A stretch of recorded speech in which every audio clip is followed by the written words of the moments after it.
இதனிடம் கேலேவின் குடும்பத்துக்கு எதிராக குற்றப்பத்திரம் தாக்கல் என்பதாக மற்றொரு செய்தினை தினகரன் பத்திரிகையில் நாங்கள் அவதானிக்கலாம். எனவே கேலேவின் குடும்பத்தினருக்கு எதிராக தாக்கல் செய்யப்படுகிற குற்றப்பத்திரங்களின் எண்ணிக்கை நாளுக்கு நாள் அதிகரித்துக் கொண்டு செல்கிறது. முன்னாள் அமைச்சர் கேலே ரம்புக்வெல்ல, அவரது மகன் ரமித் ரம்புக்வெல்ல மற்றும் அவரது மகள் உள்ளிட்டவர்கள் மீது லஞ்ச ஊழல் விசாரணை ஆணைக்குழு தாக்கல் செய்த மேலும் 2 வழக்குகள் தொடர்பான குற்றப்பகிர்வு பத்திரம் கையளிக்கப்பட்டது.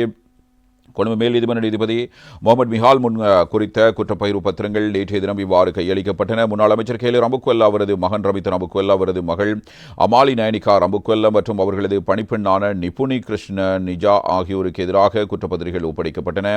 இந்நிலையில் முதல் வழக்கில் மேற்படி பிரதிவாதிகளை தலா 50,000 ரூபாய் ரொக்கப்பணையிலும் தலா $1 மில்லியன் பெறுமதியான 2 சரீரப்பணைகளும் விடுவிக்க உத்தரவிட்ட நீதிபதி பிரதிவாதிகள் வெளிநாடு செல்வதை தடை செய்யும் உத்தரவையும் பிறப்பித்திருக்கிறார்.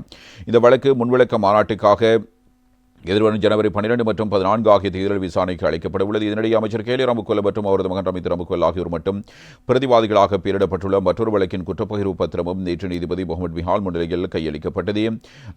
பின்னர் பிரதிவாதிகளை 50,000 ரூபாய் ரொக்கப்பணையிலும் தலா $1,00,000 மதிப்புள்ள 2 சரீரப்பணைகளிலும் செல்ல நீதிபதி இவ்வாறு அனுமதி அளித்திருக்கிறார். இந்த வழக்கு எதிர்வரும் ஜனவரி 20ஆம் தேதி முன்விளக்க மாநாட்டுக்காக விசாரணைக்கு அளிக்கப்பட்டிருக்கிறது. கேலே ரம்புக்வெல்ல அமைச்சராக இருந்த காலத்தில் வெளியாட்களின் பெயர்களை தனிப்பட்ட பணிக்குழாமில் சேர்த்து அவர்களின் சம்பளம் மற்றும் கொடுப்பனவுகளை தனது வங்கிக் கணக்குகளில் வைப்பு செய்து ஊழலை செய்ததாகவும் அதற்கு துணை போனதாகவும் லஞ்ச ஊழல் விசாரணை ஆணைக்குழு இந்த வழக்கை இவ்வாறு தாக்கல் செய்திருக்கிறது என்பதான தகவலுக்கு அவதானிக்கலாம்.